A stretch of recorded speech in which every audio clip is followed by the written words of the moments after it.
Eric Snider with Jannus Live, and we are here with Rusted Root, and just about 2 or 3 hours before the very first show, a free show that they're going to do for us, and they were kind enough to spend a few minutes here to do an interview for the website at jannuslive.com. But then you already know that because you're watching it there. Is it 20 years now? Yeah. Just about. Yeah, 20 years. You said 1990. Yeah. So I have to ask you, that's 20. That goes quick. But do you ever sit and go, that seems like a lot? Looking back on it, yeah. But living it, no. It feels like a moment. Does it feel like an accomplishment?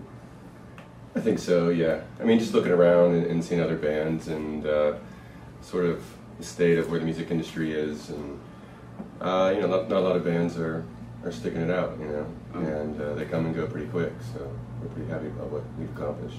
As soon as I heard you guys come on the national scene, I heard High Life, I heard all these different influences, but you're in Pittsburgh in 1990, so there's a little bit, for me at least, a dichotomy there. Can you tell me how those international and world music influences came into the very early sound? Well, I think we were all audiophiles, and we all listened to a lot of different styles of music.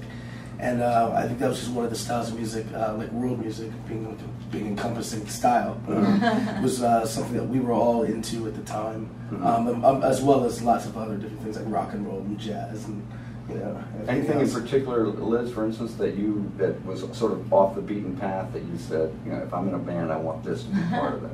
Well, for me, I took African drumming when I was in college, and that's where I met Patrick and Jim, the original drummer. And so there was that. We all played drums a lot, and then I grew up with a lot of. I grew up in a Jewish family, and so a lot of like Middle Eastern scales, and so on the deepest level of like my musical influence, there's a lot of like the Middle Eastern kind of stuff. I think growing up in Pittsburgh around the colleges, CMU and Pitt University.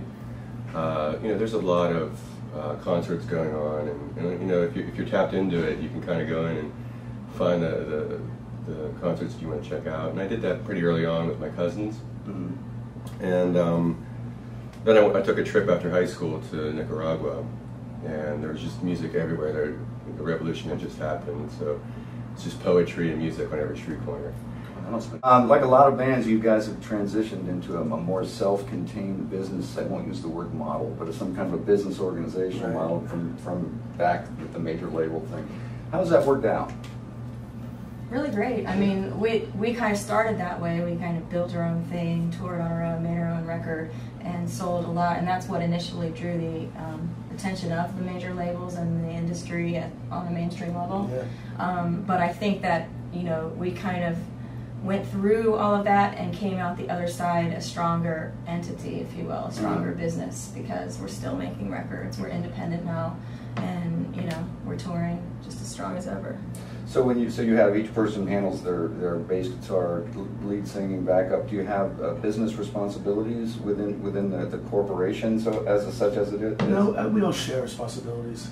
Yeah, everybody does different things. Yeah. I mean, we have management and we hire crew members who come with us and set up our instruments. And Michael writes music for a living, and I do a lot of graphic design and audio stuff and video stuff. Patrick does audio and video, and so we all have our roles, and it all filters in. This is interesting because when we mentioned who was playing our free show, our inaugural show, and I said Rusted Root, and they go, "Oh yeah, they're a hippie band." That's funny. And I just it's everybody just uses shorthand. Right. But I am curious to find out there's a certain crowd element that how you guys relate to that assignation. If it's something that resonates with you, or it's like, oh please. Well, because we started out in the early '90s, we were like at the forefront of the jam band scene, and that was because of like the festivals that we used to do. So like lots of those people that refer to it as hippie, as just really festival goers, and that became like a core group at the beginning, and then from that we like built up a mainstream following. So when they say hippie band, I just kind of like it back to that's the core of like where the fan base might come from, but I never really think of that as far as music goes. Yeah, I mean it's definitely a portion of our crowd, and it's one that we love very much, but it's always been little kids, old Yeah. old folks, businessmen, frat boys, all different types of people. And, Mohawks. but I think getting back to it, I think any kind of label on Rusted Root is a joke, It's like you could say we're,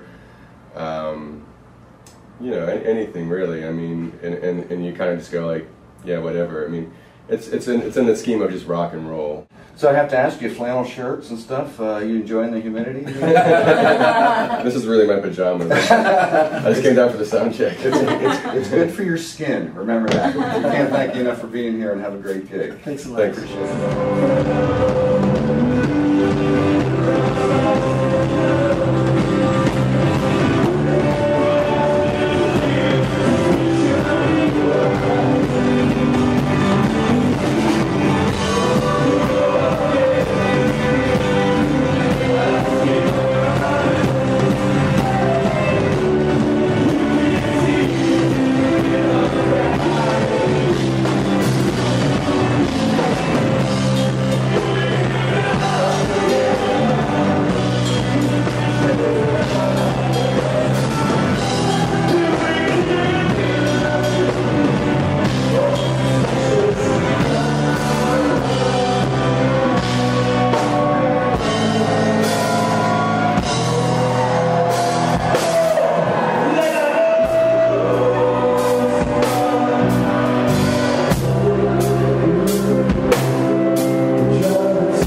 Thank you.